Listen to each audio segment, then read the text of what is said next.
Maparadahan tayo. Paradahan kasi sa GRS masikip. Kaya ikot tayo. Kung hindi ka makaparada, ikot-ikot na hanggang may maparadahan. Ayan. Ikot tayo sa kabilang bayan, Rojas Isabela. Hindi na magiging city dahil may Rojas City. Pero maganda itong place dito, mga tao. Dahil crossing ng bubot ng mga province dito. Okay, yan.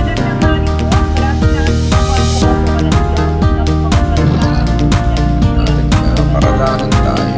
Okay, ang ganda sana ng ani natin dito. Ang taas kung naitanim natin ng mas bata. Nasunod natin yung 18 to 21 days. Okay, kung maaari ay sundin natin yung 18 to 21 days. Okay, adapt natin yung mga teknolohiya dahil napatunayan na ng mga iba't ibang bansa expert. Tapos yung planting distance natin, alam nyo na, napag-usapan na natin yan.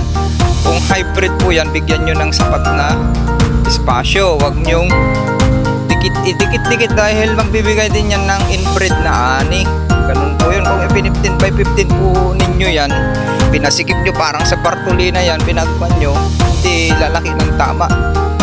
Okay, parang may suffocation siya, hindi makahinga ng maayos, hindi makaaliwaksay. Sabihin natin sa pagsasalitang Ilocano, bigyan natin ng sapat na espasyo, magbibigay ng malalaking puno, magandang sowi at mahahabang uhay at maraming bilang. Ganun po yun. At hindi basta-basta pamahayan ng peste, lalo yung mga malalapad ng dahon. Yan, yung baba, tignan nyo kung gaano kakapal yan, halos walang espasyo. Mabilis kung atakihin kayo ng mga insekto, nandyan lahat sa baba yan. Green leaf hopper, plant hopper, rice bug, nasa baba lahat ang kalaban natin. Stem borer, maggot, nandyan sa baba. Kaya pinakamaraming kalaban natin nandyan sa baba. Yung nasa taas lang kalaban natin, rice bug. Okay, at saka paakyat lang naman konti yung black bug. Yun lang naman kalaban natin dyan. Leaf folder, wala yun. Babihira yun sa 3 and 4 lang ang nalilip folder. Kadalasan pag malapad, sobrang lapad yung dahon at malambot. Okay, sharing is caring. O yan, nakita nyo na yung SL39 natin. Wala tayong makita kahit sa gilid na full smooth. Naligtasan natin yung padpunggos na dahilan ng high humidity at low temperature. Yan po yun ay mycelia, badpunggos. Okay, mushroom din po yun na badpunggos. Yun yung kulay orange na nagiging green, na nagiging iitim, agbusi. Sabihin natin yung buto noon, agbusi. Yung buto sana niyan, bibitak, tutubuan ng badpunggos mycelia. Okay, pause muna. Bawat tundo, sa pag-usapan na natin yan, hindi natin kailangan yan 40 kilos sa hybrid. Sobrang dami na yan. 30 kilos pwede pang hulip yung iba, pero makapal pa rin yan. Agritipage time check 7 o'clock. Okay, ito, iikot ulit tayo. Tignan natin yung sitwasyon. Ito namang SL39 natin, kahit napunit yan. Tignan nyo, napunit-punit yung dahon, sugat-sugat na. Tinitignan ko may laman itong batok, kaya nga lang kailangan meron siya na fertile ito, kailangan magkalaman lang. Okay, yan, may kunti tayo damage yan, nagka-dirty panicle yan, pero may laman yan. Ganyan kalalaki yung butil nito at uhay yan, sa isang uhay, kaya halos mag times 2 times 3 sa inbreed. Mabibintog siya na malalaki.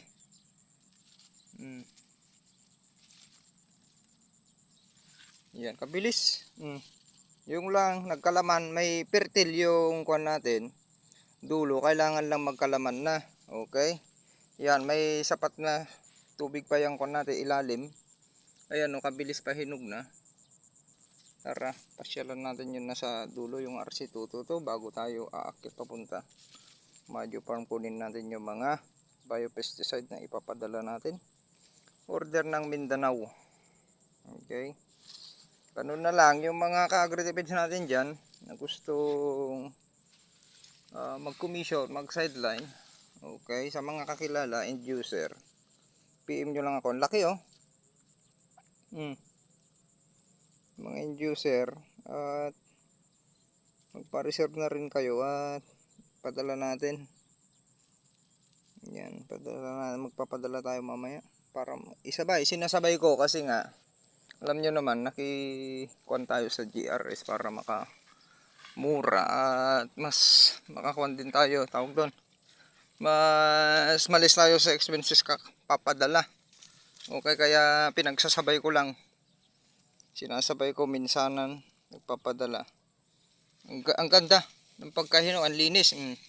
Gumana yung mga pinaglalagay natin, napakalinis yung kon natin.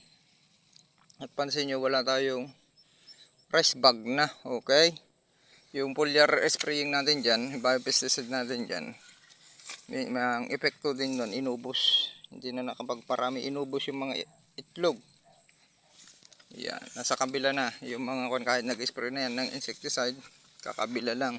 Tara, nakapatayo ngayon yung videos natin. Yan, bilis na lang mahinog yan. Ganyan pa rin yung mauulap, pero mabilis lang yan mahinog. Itong corner natin, mga 71 days ngayon itong palay natin. Diba? Pag nandito na yan sa pilapil, hudyat na yan na mabigat, magpapaanin na tayo. Hudyat na rin na yung batok, halos mabuo na lahat. Ayan o, pasikip na yung dadaanan natin. Upos muna. Naalala ko, nagpapasalamat din pala tayo sa inyong lahat. At kay Sir Cirilino sa Bulacan, yung testimony niya na binabahagi sa atin sa paggamit niya sa kanyang gulayan, talong, sili at sampalaya. Hanggang ngayon ay maganda pa rin ang kanyang inaani sa paggamit ng product natin, napapaprolong. Okay, tumagal yung panahon ng kanyang pag-harvest, nag-harvest pa rin ng maganda. Imbes kung walang ganun yung product natin, yield more, natural all-purpose foliar fertilizer, hyper compost, okay, at yung bago ngayon, biopesticide na kanyang susubukan. Kung walang ganun, puro urea, puro synthetic lang, abono dati at chemicals, ay mas kukunti yung kanyang harvest at hindi tumatagal yung buhay, lifespan ng kanyang mga tanim. Hindi hindi pa kikinabangan ng matagal. Okay, at kahit bira siya ng fungicide, bactericide na chemicals sa kanyang mga tanim dati, mahina pa rin yung resistant, nagkakasakit pa rin. Okay, dahil nga yung struktura ng lupa doon, nandun na yung mga bad fungus, bad bacteria at virus. Unlike ngayon, nalabanan niya, nasundan niya yung organic. Okay, nakakombine siya, ay mas napaganda, napabuti yung pag-aalaga niya ng gulay. Hope sa palayan niya ngayon na maluwang naman yung palayan niya, dahil nahuli ay masusundan niya rin yung paggamit ng ating produkto at maibabahagi niya rin sa inyo mga ka-agritipid, mas maganda. Okay, yung mga kuwan natin dyan ay ibahagi nyo lang, wag nyong ipagdamot para makatulong po tayo. Gaya ng sinabi ko, pag na-failed sa una, isang beses lang yan, mas marami yung panalo po dyan pag nasundan nyo. Habang gumaganda yung lupa ninyo, yung nasusundan nyo yung paggamit, pag-combine ng organic, kung hindi nyo man mapuro yan, ay mapapalis yung inyong gastos sa patuloy na paggamit at lumalakas yung inyong ani. Mababawasan yung paggamit ninyo sa mga chemicals. Okay, ganun na lang, sharing is caring, para sa dulo sa RC222 para masilip natin kung ano na yung sitwasyon, kung sapaw na sapaw na. Yung LP natin dito na inaihalo sa SL 3988, mas maluwang pala, konti lang pala, halos wala pang 1/4 yung natamnan dito sa ika-4 na pinitak, ika-5. Bali yung area lang pala ng SL39 natin, yun lang oh, maliit yan. Yung tapat ng nyug. Ay halos kon lang. 1, 2, 3, 4,000 square meter lang. Kasi maliit din yan eh. Nasa 4,000.3 square meter. Diyan natin i-compute sa anihan yung ani nito. Okay? Kasi ito yung pinakamaluwang na pinitak. Ito banda. Tignan nyo kabilis. Ito yung LP 2096 natin dito. Banda. Nakakuan na pala oh. Gaya sinabi ko sa inyo, uunahan pa ata yung SL dahil nga yung hubog ng uhay nito ay malayuan. Okay? Parang RC4 Auto. At version ng RC2 to. Mga salayasay malayuan yung agwat. Ganyan kabilis, kaya kabilis mahinog yan. At mabilis mahinog pa hanggang batok. Yung planting distance nito malapit. Sinadya ko yan 15-15. Kaya mapapansin nyo, maliit din yung lalabas na uhay, lalo't matanda nga na itanim ang mga to. Hindi na natin alam dito, naghalo-halo kasi dito, LP 937 ang mga yan, yung ganyan yung hubog. Tapos LP 2096, ayan, pahinog na pala, kabilis. Ayan, ito yung mga halo ng SL, hindi nagkakalaman. Pangit, nagkaka-dirty panicle. Okay, RC2 to, sumapaw na. Ito yung mga napagpag, oh, nangitim. Nangitim yung mga kuwan niya, uhay niya. Tignan natin kung magkakalaman pa rin. Matangkad din, di ba? Ayan. Oh, nahaluan. RC2 yan. Yan. Mga RC2 na to. Yung matangkad, LP. Pause muna. Okay, nandito na tayo sa RC2. Ito yung RC2 natin. May halo din ito. SL3988 natin. Kaya yung SL3988 natin, nasa 4,000, 4.3 lang to 4.2 yung natamnan. Doon lang natin i-compute yung area ng natamnan nila. Ayan, tingnan nyo. Kasi medyo pinadikit nga natin yung 15 by 15 yung pinadikit natin doon dahil matanda na itanim. Yun yung experiment natin. Kaya ganyan lang siya. Mas malalaki pa sana yung ilalabas na uhay niyan kung kahit 25 by 25 cm tayo sa tag-ulan. Pwede rin sa dry season basta batang itanim. Pwede yun 15, 18 to 21 days. Mas maganda. Ayan yung RC2 natin. Planting height hanggang dibdib. Ayan. Sumapaw na. Sapaw na. O, nakalabas na lahat. Hindi lang fully exerted pa yung tumaas yung ibang uhay dyan. Nasa ilalim pa pero nakalabas na lahat. O, ayan o. Planting height tayo. Ayan, hanggang dibdib. Ayan, ganyan yung kahit matanda, yung RC2 maraming sowi. Kahit dun sa gitna. Kaya sa inbreed, lalo 114 days. Maabot yan 114 days. Maturity. Ayan, siya nga ang huling sumapaw. Ay okay lang na abutin ng 30 days, ang buwan. Kasi medyo may katagalan.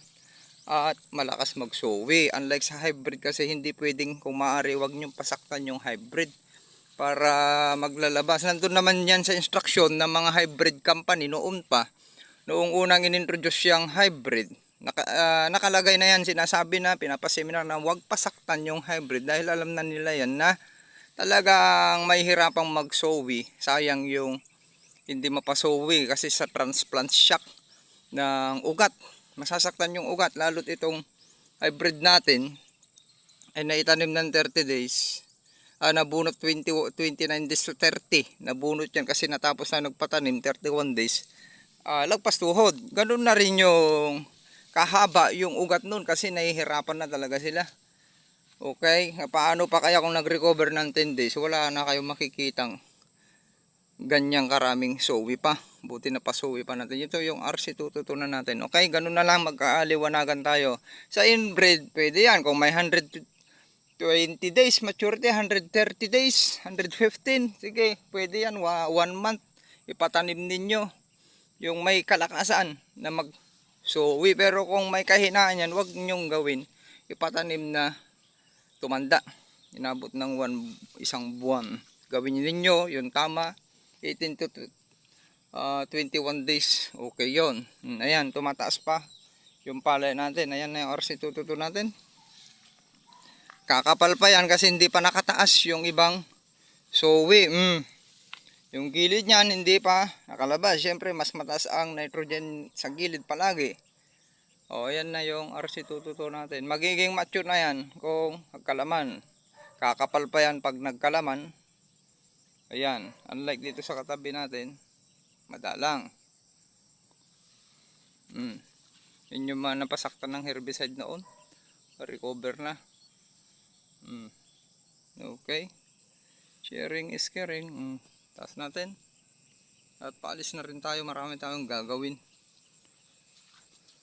Okay. Magpiprepare ulit tayo ng product para sa Mindanao. Kasi may part sa Mindanao na ngayon pa lang mag-uumpisa yung cropping season nila. Hindi sabay-sabay. Maraming sahod ulan ng mga palayan. Mga ka-farmers. Magsa-shout out pala sa ating mga admin dyan at mga kasama sa group chat. Okay. Yan. Sama-sama. Tulong-tulong itaas ang ani at kita. Yan. Tignan nyo na yung tindig ng RC. Super tuto to. Ito. Na pasensya na marami ng halo yan. Kasi nga galing na sa inulit. Certified seeds. Hindi galing sa registered seed. Ito. Pero sinubukan pa rin natin. Tingnan natin kung ano yung magiging resulta. Ibig sabihin, kung galing sa registered seeds ito ay mas maganda pa. Kung registered seeds yung itinanim ninyo, mas maganda pa dahil halos wala kayong makitang kanyan, halo. Purong-puro. Okay? Yung 10 halo lang yan. 10 halo, 10 sowi. Naihalo yan. Pag naitanim yan, sumibol, ay ang daming halo na yon. Mga agritipids pag sumibol ilang yung isang uhay, sabihin na natin 100 seeds nakikipag-unahan na yon kung mas matangkad, hindi na talaga flat top. Yan, hirapan tayong lumakad. Ayan, pinipilit nating ibahagi pa rin sa inyo hanggang matapos ito kung ano yung kalalabasan ng matandang naitanim, matandang nabunot, para mabigyan ng pagkakataon yung mga karamihan na nagtatanim ngayon. Inaabot kong umurong yung scheduling sira. Aabot talaga ng month. May umabot pa dito ng 40 days dahil sa irrigation canal. Late inayos yung irrigation canal at late din pinaagos, kaya ang resulta maraming masisirang schedule. Once nasira yung isang schedule, uurong ka agad dyan, urong ng urong, lahat uurong, lalo't hindi matapos, climate change, iba na yung lakas ng sikat ng araw, hindi matapos sa isang araw, 2 araw, 3 araw, sira yung mga susunod doon. Ganun po yun, yung pagkasira ng scheduling natin. Kaya nandyan na yung mga mechanization, ina-adapt na ng iba. Kung may budget naman kayo, marami kayong pera, subukan nyo na para at ang abangan ninyo mga agritipids, yung pagpo-pruning natin. Gawin na natin. Kung hindi pa ginagawa ng nasa gobyerno natin, in-experiment, ay tayo na ang unang gagawa yan para maibahagi natin sa social media. Okay, gagawin natin yan sa dry season. Yung matangkad na palay ang isubukan nating i-pruning. Yun yung panlaban natin ngayon sa climate change. Kung ano yung magiging resulta, kung ang diferensya sa katabi niya na hindi na pruning, konti lang, 1 kaban, 2 kaban, or 5 kaban, mas mabuting i-pruning na natin kaysa yung matutumba dahil sa lakas ng ulan at hangin. Okay, ganun na lang. Sharing is caring. Happy farmers. Cut. Noon ulit mga ka-agritipids, time check 5:49. At ito, iikot ulit tayo. Silipin natin yung RC222 natin at tignan din natin tong SL kung nagkalaman. Yung mga nandito sa gilid-gilid, ayan, may laman yung batok talaga, oh. Nasagad natin. may laman siya, palakihin na lang. Ayan, papagit na pa tayo. May laman yung batok natin. Ako, inubos lang kasi ng kuno. Ibon at saka kuno. Oh, ayan, nagkalaman. Ayan, oh. Okay, sa SL 39H, nagkakalaman yung batok basta nasa tamang nutrisyon. Ayan, oh. Pansin nyo mula dyan, ito na lang. Mula baba, ayan, na Amerikano. Ayan, paakyat tayo. Ayan, silipin nyo na. Papunta sa batok. May laman. Ayan, oh. Pansinin nyo yung pinakadulo. Okay, ibig sabihin nagkalaman. Pati ito, pagpagitan na konti. May laman po yan. Kailangan lang natin na pag tumingin kayo, ayan o, may laman. Kung kinuha nyo yan, ayan o, bumitakpak. Prak. Ayan. Ibig sabihin nagkakalaman. Napakaganda kung walang off type ito. SL39. Pag galing sa breeding center, napakaganda. Sa Laguna mismo, SL Agritech Corporation, ay napakaganda kasi yung batok niya nagkakalaman din.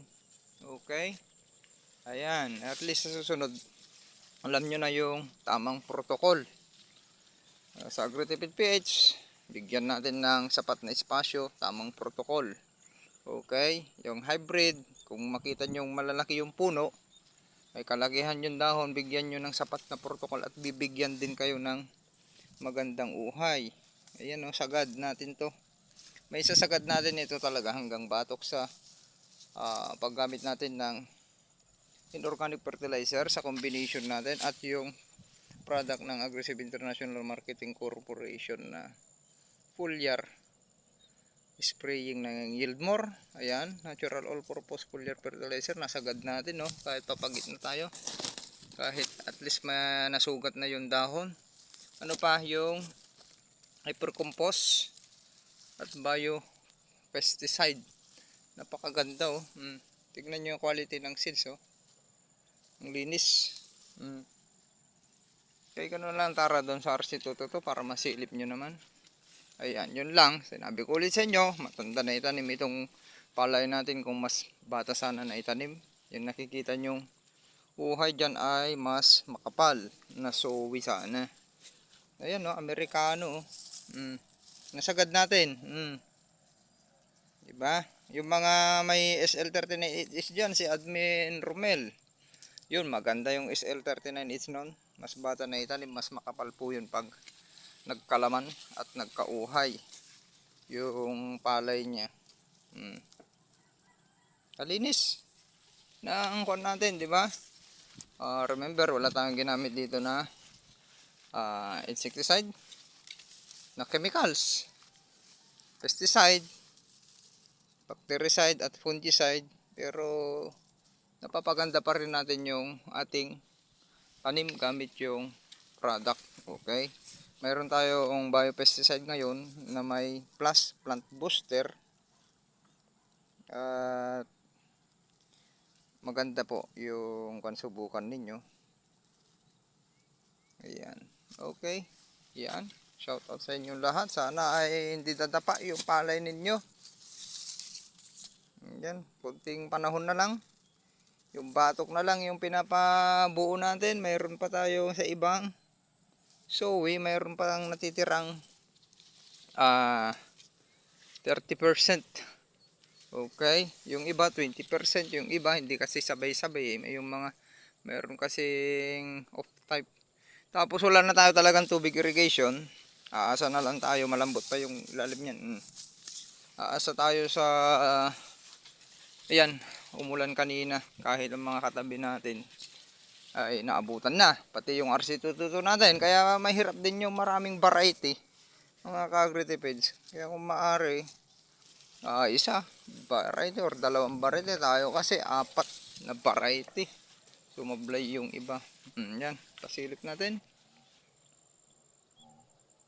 Okay, ang ganda pag na-perfect nyo itong kan na to. Wala kayong stem borer, wala kayong rice bag ay napakainam. Tingnan nyo, ang daming butil, isang uhay. Diba, daming butil sa isang uhay. Okay, tara, pupus muna tayo. Yung LP natin mas mabilis mahinog. Sabi ko mas mabilis mahinog kasi may mas sa layasay, mas maiksi yung uhay niya kumpara sa SL na dikit-dikit. Pero yun, maraming sanga kaya mabilis lang mahinog. Ito off type ito, pansin nyo, halo. Yan yung sinasabi ko, hindi na magkakalaman to, medyo maputla na mabilis lang magkabatik-batik. Halo pa rin yan. Kos yung mga nasa medyo malayo, gitna-gitna, may laman yung batok. Okay, yan, bababa tayo konti. Pansinin nyo, may laman. Kaya napakaganda to pag napasuwi natin sana ng maayos. Okay, nakikita nyo na may laman yung batok natin. Sa protocol natin, alam nyo na yung protocol natin. Ilalatag natin lahat ng nagamit natin dito pagkatapos ng anihan. Ayan, nakita nyo na yung pinahabol natin, may tulong po yun. Yung ginagawa natin na experiment, umaabot po yun, may tulong. Lalo sa mga hybrid na may kahinaang magpabuo 30% sa batok. Kasi masyadong maaga yung top dressing natin. Kung walang sustansya, hindi aabutan yung batok. Yan, ulitin ko. Doon tayo na-failed. Okay? Kaya marami tayong paraan sa agri-tipid PH ay handang mag-adapt ng iba't ibang teknolohiya hanggang sa ma-perfect natin. Pero mahirapan tayong maka-perfect. Wala naman nakaka-perfect. Lalo climate. Ayan ha. May laman. SL398H. May laman po ang batok kahit wala tayo dito sa gilid. Nagkalaman po yung batok ng SL398H. At ang maganda dito, wala tayong full smooth. Okay, nakontrol natin yung sobra-sobrang paggamit ng nitrogen. Ito yung lininisan natin kanina. Pansin nyo, diba? Malinis. Lininisan ko para may nakikita tayo. Ayan na, bruha, diba? Bruha na. May laman. Yung batok. Yung iba nagkakalaman pa lang. Pero fertile siya. Okay?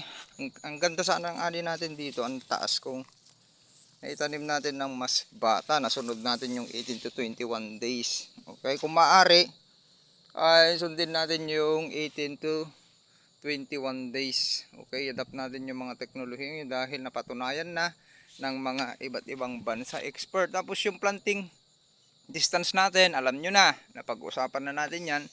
Kung hybrid po yan, bigyan nyo ng sapat na espasyo. Huwag nyong dikit-dikit dahil magbibigay din yan ng inbred na ani. Ganun po yun. Kung 15 by 15 po ninyo yan, pinasikip nyo parang sa Bartolina yan, pinagkuhan nyo, hindi lalaki ng tama. Okay? Parang may suffocation siya, hindi makahinga ng maayos, hindi makaaliwaksay. Sabihin natin sa pagsasalitang Ilocano, bigyan natin ng sapat na espasyo, magbibigay ng malalaking puno, magandang sowi, at mahahabang uhay at maraming bilang. Ganun po yun. At hindi basta-basta pamahayan ng peste, lalo yung mga malalapad ng dahon. Yan, yung baba, tignan nyo kung gaano kakapal yan, halos walang espasyo. Mabilis kung atakihin kayo ng mga insekto, nandyan lahat sa baba yan. Green leaf hopper, plant hopper, rice bug, nasa baba lahat ang kalaban natin. Stem borer, magot, nandyan sa baba. Kaya pinakamaraming kalaban natin nandyan sa baba. Yung nasa taas lang kalaban natin, rice bug. Okay, tsaka paakyat lang naman konti yung black bug. Yun lang naman kalaban natin dyan. Leaf folder, wala yun. Babihira yun, sa 3 and 4 lang ang nalilip folder. Kadalasan pag malapad, sobrang lapad yung dahon at malambot. Okay, sharing is caring. O yan, nakita nyo na yung SL398 natin, wala tayong makita kahit sa gilid na full smooth. Naligtasan natin yung bad fungus na dahilan ng high humidity at low temperature. Yan po yun ay mycelia, bad fungus. Okay, mushroom din po yun na bad fungus. Yun yung kulay orange na nagiging green, na nagiging iitim, agbusi. Sabihin natin yung buto nun, agbusi. Yung buto sana niyan, bibitak, tutubuan ng bad fungus mycelia. Okay, pause muna. Bawat tuntos, napag-usapan na natin yan. Hindi natin kailangan yan 40 kilos sa hybrid. Sobrang dami na yan. 30 kilos pwede pang hulip yung iba. Pero makapal pa rin yan. 30 kilos per 1,000 square meter. Okay, napag-usapan na natin yan. Yung puno, bawat tundos na maganda. Okay, ito naman LP natin na naitanim dito dahil halo-halo nga. Pansin niyo may laman, kabilis. Kahit nasa kuan tayo, may laman po yan. Ganda ng pagkakuan ng LP. Ang dami kasi ang kapal. Kasi nga sabi ko nga, yung isang uhay niyan, ito yung sinasabi kong sanga, kung saan nakakabit 1, 2, 3, 4, 5, 6, 7, 8, 9, 10, 11, 12, 13, 14, 15, 16, 17, 18, 19, 20, 21, 22, 23, 24, 25. Mahigit 25 na parang nakaganyan, nakakabit dito sa pinaka-main niya. Unlike sa inbred, yun, yung RC222, konti lang po yan, yung ganun niya. Kaya dun siya nananalo. Ito long pin variety at ang bilis mahinog. Paggabi na yan, nag-i-explain lang ako para may matutunan na naman tayo at may comparison. Napakaganda yung magsasaka ka na may comparison. Okay, magpapasalamat din tayo sa expert, sabihin kong expert na, si Sir Celerino ng Bulacan, dahil sa pagbahagi niya ng kanyang nalalaman. Okay, mayroon po yan, mini-maintain 20 hectares mahigit na palayan niya, gamit, bilib nga ako sa kanya, gamit jasmine rice. Napakahirap alagaan dito yan, nagkakasakit, may rami nang sumubok dyan, pa isa-isang pinitak lang, nagkakasakit, parang natutungro siya dahil sa pag-iwas. Nag-upgrade na sa pag-iwas ng mga lason, pumunta sa unti-unting natutunan ang organic farming. Sa inadapt niya yung marami siyang aral dyan, nagre-research, maraming nagiging kaibigan ng mga bihasa sa mga iba't ibang company kaya ng Sagrex. Napaka-expert yung mga kwan dyan, organic at saka kwan din yung product nila na maraming sa pag-adapt nyo po yan, makikipagsalamuha sa mga tao na mga maraming alam, nag-aaral sa US, yan, nagturo sa kanya, nakakuha ng ibang aral at saka sa tulungan sa Agritipid PH. Okay, biruin nyo yung gulayan niya na lang. Okay, sample natin sa gulayan. Ang tagal na niyang pinakinabangan yung gulay niya.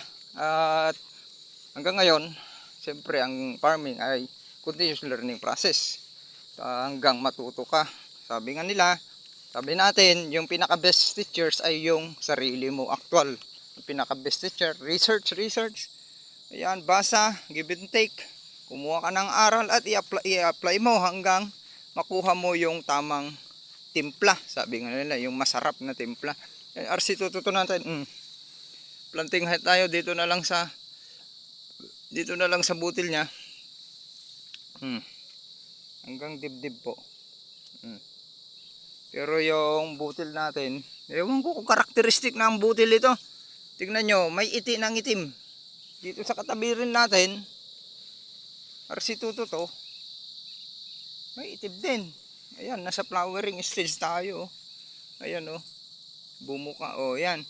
Tignan natin sa mga ilang araw kung yan yung napagpag o ano, or magtutuloy. Karakteristik niyan, mangingitim yung butil niya.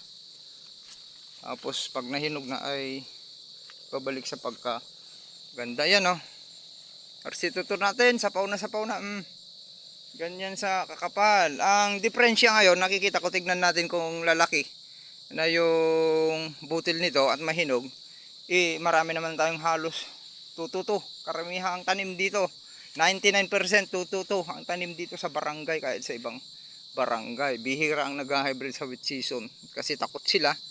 Yung mga kulang ang aral, takot mag-hybrid po ang mga yan. Tayo na lang yung nag-a-adapt ng hybrid dahil mas marunong po tayo sa kanila na willing na mag-adapt ng bagong aral. Ganun po yan.